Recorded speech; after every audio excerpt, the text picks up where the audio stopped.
Pega a visão do canal do Guerreiro.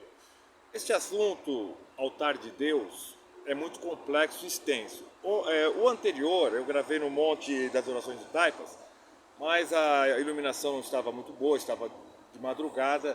Eu quero dar uma retomada, talvez divirja um pouco do que do que foi falado no anterior, mas é para te dar um pouco mais de clareza sobre este assunto. A palavra de Deus está escrito em Gênesis 22:9. Chegaram ao lugar que Deus lhe dissera, e edificou Abraão ali um altar, e pôs em ordem a lenha, e amarrou a Isaque seu filho, e deitou-o sobre o altar em cima da lenha. Então hoje em dia muito se diz sobre adoração, né? Muitos cultos de adoração, e a sua definição, como podemos adorar, e várias coisas a esse respeito, né? Existe várias vertentes a respeito de uma verdadeira adoração, né? E porém o que muitas pessoas não percebem é que não basta simplesmente adorar a Deus de qualquer forma ou de qualquer jeito, mas levantar um altar de adoração a Deus na nossa vida. Não é cantar para Deus. O cântico é uma expressão de adoração, mas a adoração a Deus vai muito mais além de uma dedicação, de um altar de adoração, porque você vai ver que às vezes a pessoa está cantando para Deus aqui, e aqui ela está com um linguajar mundano, com atitude mundana, bebendo. Não quero falar nada de beber, de fumar, não é esse o assunto. Eu só quero dizer que não condiz, né? Não condiz com aquela expressão daquele momento. Então adorar é muito mais além do que nós imaginamos, né? O primeiro altar nas escrituras, eu falei um pouquinho no vídeo anterior, foi levantado por Abel, filho de Adão, que sendo justo diante de Deus, sofreu a pena de ter agradado a Deus com a sua oferta. Olha só, justo diante de Deus, levantou o altar a Deus e ele sofreu a pena, como está escrito, né? Pela fé, ofereceu a Deus maior sacrifício do que Caim, pelo qual alcançou testemunho de que era justo, dando Deus testemunho dos seus dons. E por ela, depois de morto, ainda fala, em Hebreus 11:4. Ele deu testemunho do altar de adoração e foi penalizado. Você vê como que é a perseguição contra a adoração, né? A questão entre a oferta de Abel e Caim não está no quanto se ofertou, mas como ofertou. Falei um pouquinho no vídeo anterior. Podemos entender que não é a quantidade daquilo que damos que agrada a Deus, mas como ofertamos. Ou seja, qual a nossa motivação de dar ao Senhor? Qual é a tua motivação?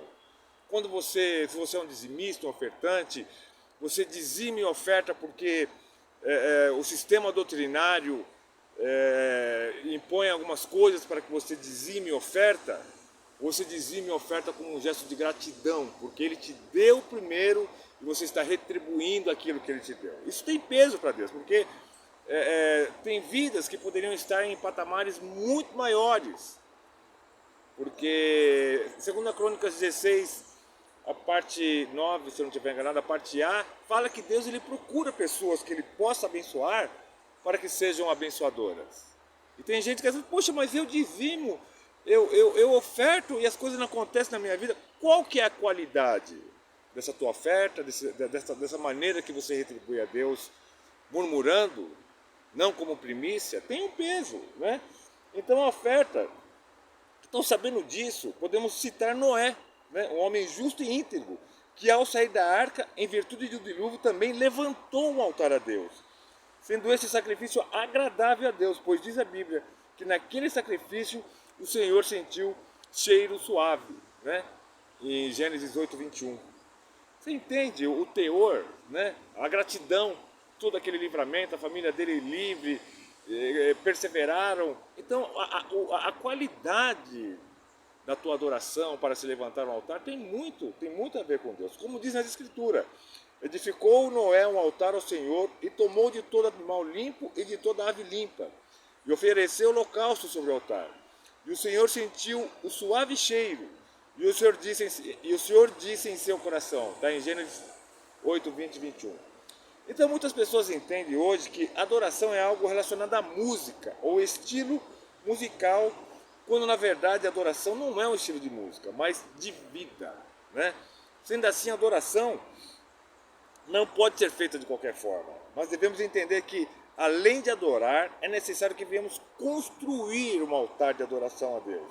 Construir um altar de adoração vai além, vai muito mais além, esporadicamente, daquilo que nós possamos compreender. Né? Nós vemos, só uma citação para mim finalizar, nós vemos aquele encontro em João 4 de Jesus com a mulher samaritana, aquele questionamento, onde nós devemos adorar, em Jerusalém, onde que nós devemos adorar, né? E Jesus Cristo dá essa pérola, né? Os verdadeiros adoradores o adorarão em espírito e em verdade, em espírito, consciência, né? Entendimento, intelecto puro, sem barganha, sem porque ele testifica. O que o Espírito faz para nós? Ele faz um download com aquilo que é de Deus, que manifesta os propósitos. Por que orar? Por que orar? É um gesto de adoração, porque quando você ora, o Espírito Santo de Deus, que foi enviado para estar conosco, ele vai trazer cada vez mais aquilo que Deus tem a realizar através da tua vida. E em verdade, verdade, quem é a verdade? Jesus é a verdade, a palavra é a verdade. Então nós temos que adorar em espírito e em verdade, com consciência e com embasamento naquilo que Jesus nos ensinou, né? Como os mandamentos reduzidos, né? Amar a Deus com toda a tua força, com todo o teu entendimento, com todo o teu intelecto, com todo o teu espírito, e ao próximo como a ti mesmo. Né? Você vê, é o que desencadeia entendimento, porque se a pessoa ama verdadeiramente, com entendimento, ela não vai cometer maldades, ela não vai roubar, ela não vai adulterar, ela não vai caluniar. Você está entendendo? Então essa é a adoração e esses altares que tem que ser levantados na tua vida e na minha vida.